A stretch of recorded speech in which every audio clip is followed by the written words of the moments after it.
ನಮಸ್ಕಾರ ವೀಕ್ಷಕರೇ, ಕಟ್ಟಡ ನಕ್ಷೆಯನ್ನು 15% ಉಲ್ಲಂಘಿಸಿರುವ ನಿರ್ಮಾಣಗಳನ್ನು ಸಕ್ರಮಗೊಳಿಸಲು ಕರ್ನಾಟಕ ಮುನ್ಸಿಪಲ್ ಕಾರ್ಪೊರೇಷನ್ ಕಾಯ್ದೆ KMC 1976ಗೆ ತಿದ್ದುಪಡಿ ತಂದು ನಗರಾಭಿವೃದ್ಧಿ ಇಲಾಖೆ ಕರಡು ಅಧಿಸೂಚನೆ ಹೊರಡಿಸಿದೆ. ಬೃಹತ್ ಬೆಂಗಳೂರು ಮಹಾನಗರ ಪಾಲಿಕೆ ಹೊರತುಪಡಿಸಿದಂತೆ ರಾಜ್ಯದ ಎಲ್ಲ ಸ್ಥಳೀಯ ಸಂಸ್ಥೆಗಳಿಗೆ ಈ ತಿದ್ದುಪಡಿ ಅನ್ವಯವಾಗಲಿದೆ.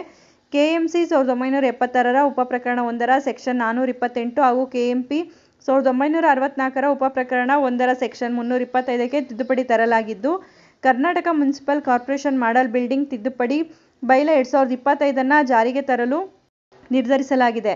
ಈ ಬಗೆಗಿನ ಕರಡು ಅಧಿಸೂಚನೆಗೆ ಆಕ್ಷೇಪಣೆ ಸಲ್ಲಿಸಲು 30 ದಿನ ಅವಕಾಶ ನೀಡಲಾಗಿದೆ. ಕಟ್ಟಡದ ಅನುಮೋದಿತ ನಕ್ಷೆಗಿಂತ 15% ಉಲ್ಲಂಘನೆಯಾಗಿದ್ದರೆ ಅದನ್ನು ಸಕ್ರಮ ಮಾಡಿಕೊಳ್ಳಬಹುದು.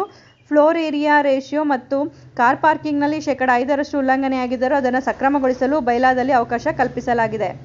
ಕಟ್ಟಡಗಳ ಉಲ್ಲಂಘನೆಯನ್ನು ಸ್ಥಳೀಯ ಸಂಸ್ಥೆಗಳ ಆಯುಕ್ತರು ಈ ಬೈಲಾದಂತೆ ಅನ್ವಯವಾಗುವ ಶುಲ್ಕವನ್ನು ಪಾವತಿಸಿಕೊಂಡು ಸಕ್ರಮಗೊಳಿಸಿ ಪರಿಷ್ಕೃತ ನಕ್ಷೆಯನ್ನು ನೀಡಬೇಕು. ಅನುಮೋದಿತ ಕಟ್ಟಡ ನಕ್ಷೆಯನ್ನು ಪಡೆಯದೆ ಕಟ್ಟಡ ನಿರ್ಮಿಸಿದವರಿಗೆ ಈ ಬೈಲಾ ಅನ್ವಯವಾಗುವುದಿಲ್ಲ ಎಂದು ತಿಳಿಸಲಾಗಿದೆ.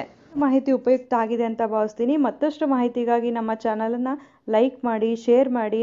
ಹೊಸದಾಗಿ ನೋಡ್ತಾ ಇರೋರು ಸಬ್ಸ್ಕ್ರೈಬ್ ಮಾಡಿಕೊಂಡು ನೋಡಿ.